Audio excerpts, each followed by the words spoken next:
मैं डॉक्टर रेणु कुमारी, सहायक प्राध्यापिका, मनोविज्ञान विभाग, एस मेरुल कॉलेज, रांची यूनिवर्सिटी, रांची। आज मैं जिस पर चर्चा करने जा रही हूँ वो बीए सेमेस्टर 6 सीसी 13 के unit 4 dynamics of organisational behaviour के अंतर्गत आता है। मैं इसके पहले लेक्चर में स्ट्रेस इन ऑर्गेनाइजेशन के नेचर एवं इसके इफ़ेक्ट्स यानी प्रभाव के बारे में बताई थी। आज का टॉपिक है सोर्सेस ऑफ स्ट्रेस यानी दबाव या प्रतिबल का स्रोत या कारण क्या है, इस पर चर्चा करूंगी आज। स्टूडेंट्स, आप लोगों ने पहले लेक्चर में जाना कि दबाव क्या है और इसका प्रभाव क्या पड़ता है।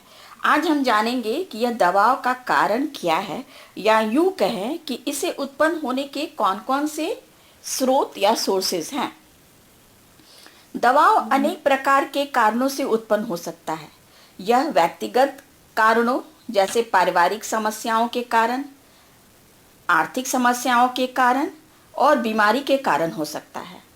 दबाव सामाजिक कारणों के कारण हो सकता है, जैसे जुर्म, आतंकवाद, शेयर बाजार के सूचकांक का गिरना। हम केवल कार्य से संबंधित दबाव की ही चर्चा करेंगे। इसका पहला सोर्स या कारण है कार्य की मांग। पहला है ऑक्यूपेशनल डिमांड्स। कुछ कार्य ऐसे होते हैं जिनमें व्यक्ति को उच्च स्तरीय दबाव का सामना करना पड़ता है, जैसे अग्निशमन का कार्य, वरिष्ठ अधिशासी का कार्य तथा सर्जन का कार्य। अतः हम कह सकते हैं कि कुछ कार्य अन्य की अपेक्षा अधिक दबाव उत्पन्न करने वाले होते हैं। किसी कार्य को अधिक दबाव युक्त बनाने वाले अनेक कारकों का शोध द्वारा पता चला है। इसमें से कुछ इस प्रकार हैं। पहला, निर्णय लेना। दूसरा, यंत्रों या सामग्री का निरंतर निरीक्षण। तीसरा, दूसरों को बार बार सूचनाओं का आदान प्रदान करना। चौथा, अप्रिय भौतिक परिस्थितियों में कार्य करना। पांचवा है संरचित कार्य की अपेक्षा असंरचित कार्यों को करना। जो व्यक्ति उन कार्यों को करते हैं जिनमें उपर्युक्त कार्यों की मात्रा अधिक होती है, उसमें दबाव का स्तर उतना ही अधिक होता है। लंबी दूरी पर बस चलाने वाले, चालक एवं नर्सेस, इन कार्यों को करने वाले लोगों में दबाव के नकारात्मक प्रभाव देखने को मिलते हैं। इसका यह तात्पर्य नहीं है कि अन्य कार्य करने वालों में दबाव नहीं होता है। दूसरा है कार्य और अकार्य में द्वंद्व, conflict between work and non work. यदि आप कार्य करने के साथ साथ अपने परिवार को भी विकसित करते हैं तो आपको अपने कार्य के लिए समय देना पड़ता है और उसकी आवश्यकता को पूरा करना पड़ता है। साथ ही साथ आपको अपने परिवार के सदस्यों की मांग को पूरा करना होता है तथा उसकी ओर ध्यान देना पड़ता है। जब लोग इस प्रकार की परिस्थिति का सामना करते हैं जहां विभिन्न प्रकार के उत्तरदायित्वों का निर्वाह करना होता है, तो उन्हें जिस द्वंद्व का सामना करना पड़ता है उसे भूमिका द्वंद्व यानी रोल कन्फ्लिक्ट कहते हैं। जब आपको कार्य और कार्य के जीवन के मध्य द्वंद्व का सामना करना पड़ता है तो आपको इसका कुछ न कुछ मूल्य चुकाना पड़ता है। कोई आश्चर्य नहीं है कि यदि आप कार्य पर अधिक समय देते हैं तो आपके कार्य के परे के जीवन में अन्य घटनाएं घटित होती हैं जो आपके कार्य को नकारात्मक रूप में प्रभावित करती हैं। भूमिका अंतर्द्वंद की दबाव युक्त प्रकृति विशेष रूप से उन लोगों में देखी जा सकती है जिन्हें बार बार कार्य और परिवार की आवश्यकताओं के मध्य भागना पड़ता है। दबाव का यह कारण रोल जंगलिंग कहलाता है। तीसरा है कार्य की अधिकता और न्यूनता, ओवरलोड एंड अंडरलोड। हम जब कार्य संबंधी दबाव की बात करते हैं तो अधिकांश लोग इसका तात्पर्य अधिक कार्य से लगाते हैं।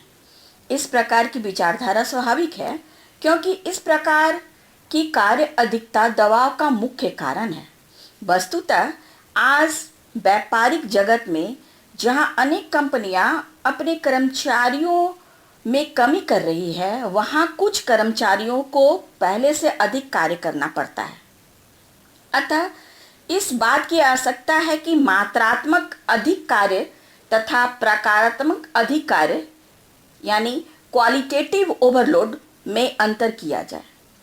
मात्रात्मक अधिक कार्य क्वांटिटेटिव ओवरलोड यह विश्वास है कि जिसमें यह समझा जाता है कि एक निश्चित समय में संभवतः जितना कार्य किया जा सकता है, वास्तविक कार्य उससे अधिक है।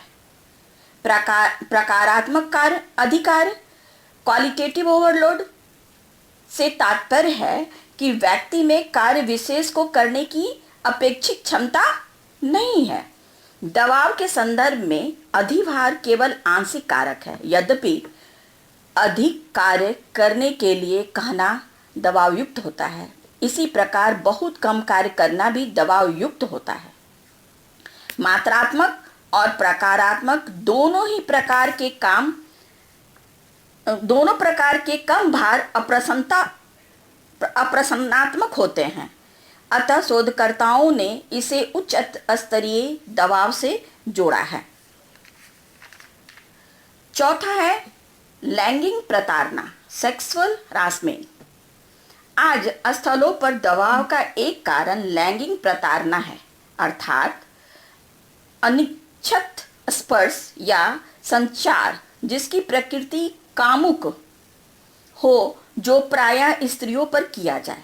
लैंगिक प्रताड़ना का दबाव युक्त उत्पीड़न या तो प्रत्यक्ष रूप से उत्पीड़न की मर्यादा का अनादर या उसकी कार्य करने की क्षमता में व्यवधान डालकर किया जा सकता है। आप अपने कार्य पर क्या कर रहे हैं उस पर ध्यान केंद्रित करना तब मुश्किल हो जाता है जबकि आपको दूसरे की अवांछित क्रिया पर ध्यान केंद्रित करना होता है।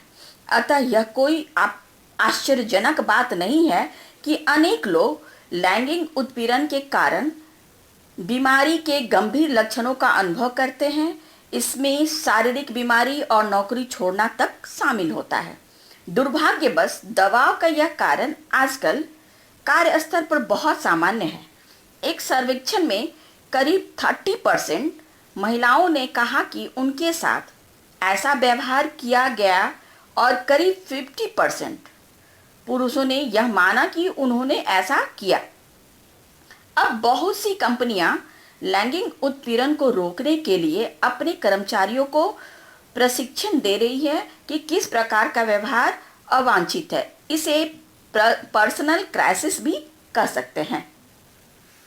पांचवा है जीवन संक्रांति यानी लाइफ ट्रांजिशंस। जीवन संक्रांति के परिणाम स्वरूप भी प्रतिबल उत्पन्न होता है। पहली बार कॉलेज में प्रवेश करना, कोई व्यवसाय या नौकरी मिल जाना, बच्चे का बाप बन जाना, विवाह करना आदि जीवन की संक्रांति घटनाएं हैं। ये घटनाएं प्रायः किशोरावस्था में घटित होती हैं। इसलिए किशोरावस्था को आंधी तूफान की अवस्था कहा जाता है। इन समस्यात्मक स्रोतों से प्रतिबल उत्पन्न होता है। छठा है परिस्थितिजन्य घटनाएं यानी सिचुएशनल इवेंट्स। प्रतिबल का एक मुख्य स्रोत परिस्थिति से संबंधित आकस्मिक घटनाएं हैं, जैसे एक्सीडेंट, नेचुरल क्लाइमेट्स, भूकंप, अर्थक्वेक, सांप्रदायिक दंगे आदि परिस्थितिजन्य घटनाओं से प्रतिबल सहज रूप से उत्पन्न होता है।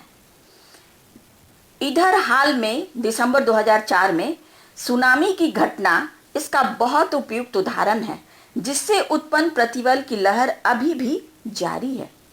सातवां है जैविक कारक यानी बायोलॉजिकल फैक्टर्स।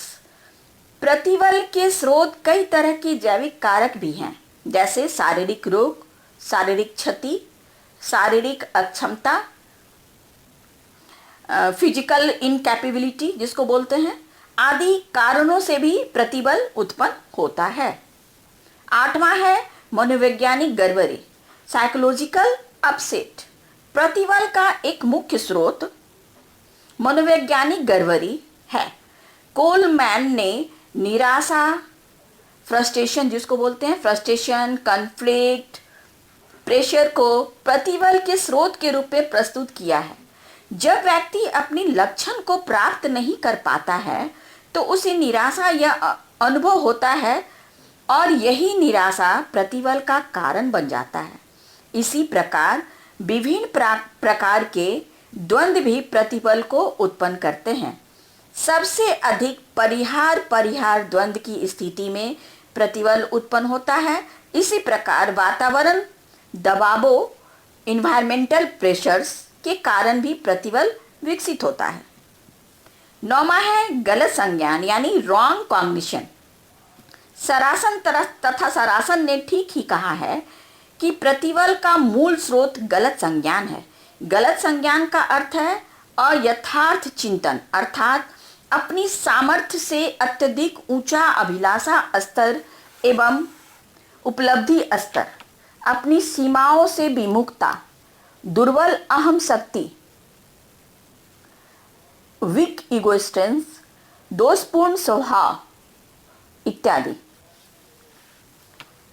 इस प्रकार हम देखते हैं कि बहुत सारी संज्ञानात्मक व्यवहार उत्पन्न करने के कारण स्रोत हैं, सोर्स हैं, जिससे हमारा दबाव उत्पन्न होता है हम में, और ये दबाव हमें शारीरिक और मानसिक रूप से इफेक्ट करता है।